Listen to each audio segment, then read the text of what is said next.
Medical کے students اور اگر آگے آئیں تو میں ایمبریالوجی کے متعلق بتاؤں آپ کو. ایمبریالوجی کیا ہے؟ یہ علم الجنین، بچے کی ولادت کے جو معاملات ہوتے ہیں اس کو ایمبریالوجی کہتے ہیں.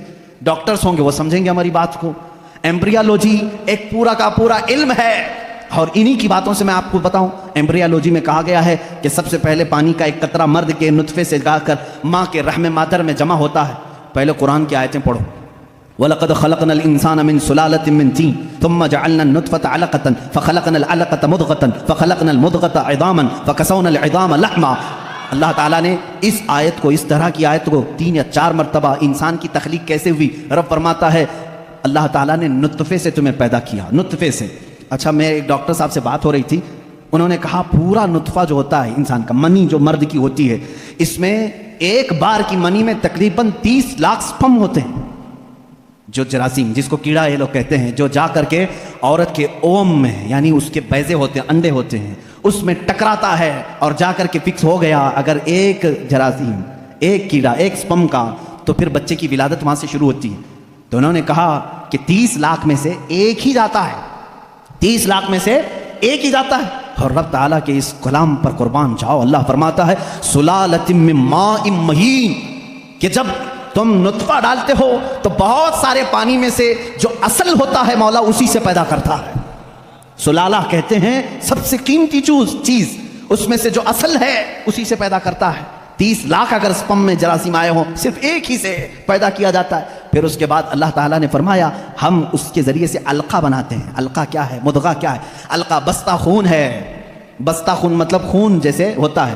میں نے ایک ڈاکٹر سے پوچھا اس میں ہی انٹرنیٹ پر، تو انہوں نے ایک تحقیق مجھے بھیجی کہ ایمبریالوجی کے شروع کے دنوں میں یہ ہوتا ہے کہ جیسے جونک ہوتی ہے نا، جونک کے کیڑا ہے، چپک جائے تو چھوڑتا نہیں ہے.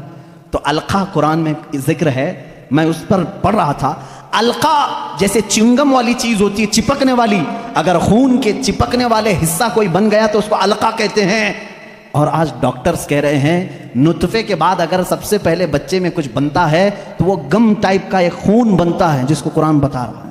یہ ساری چیزیں سونوگرافی کے بعد معلوم ہوتی ہیں، اسکین کرنے کے بعد معلوم ہوتی ہیں. اور اس کے بعد مضغہ ہے، گوشت کا ایک لوتھڑا. اس میں اللہ تعالیٰ نے جو مضغہ لفظ استعمال فرمایا، اس کا مطلب کیا ہے یہ بھی ڈاکٹرز اس کی بھی تسلیم کریں.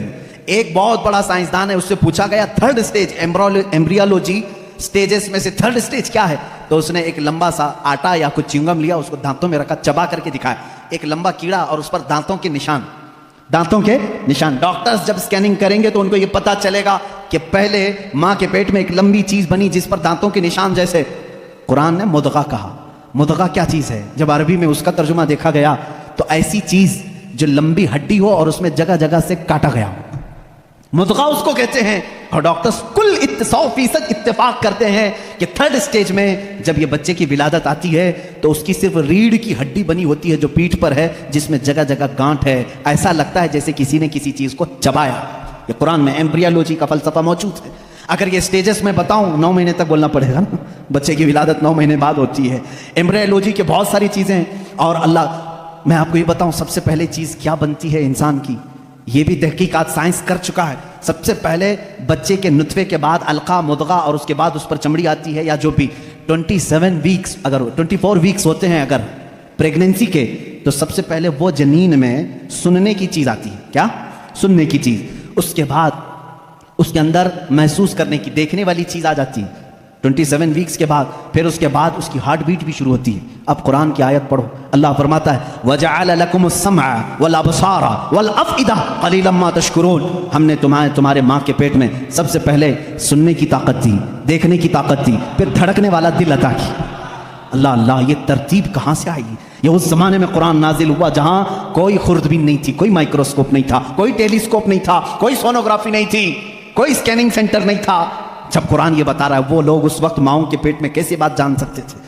ایک بہت بڑا سائنسدان ہے، اس کے سامنے ایمبریالوجی کے تذکرے کیے گئے اور قرآن کی آیتیں بتائی گئی تو وہ کہتا ہے شاید محمد صلی اللہ علیہ وسلم کے پاس کوئی ایسی بڑی مشین تھی جس کو وہ دیکھ کر کے سب بتائیں. ان سے کہا گیا میاں یہ 1400 سال پہلے کی ہے، تو وہ خود ہنسنے لگا. ہاں یہ تو ٹیلیسکوپ جو دیکھنے والی خوردبین ہے، مائکروسکوپ، یہ تو 16ویں صدی میں ایجاد ہوئی ہے، اور اس وقت جب ایجاد ہوئی تو بڑی بڑی چیزیں ہی خالی دیکھ سکتی تھی، چھوٹی چیزوں کو دیکھا بھی نہیں جاتا. پھر اس نے اٹھ کر کے یہ کہا پھر تو یا تو اوپر والی کوئی طاقت ان کے ساتھ ہوگی. یہ باتیں اگر وہ اس زمانے میں بتائے ہیں تو پھر کوئی اور طاقت ہوگی. یہ قرآن کے علوم ہے میرے عزیزوں، پڑھو اس قرآن کو. کیا نہیں ہے اس کے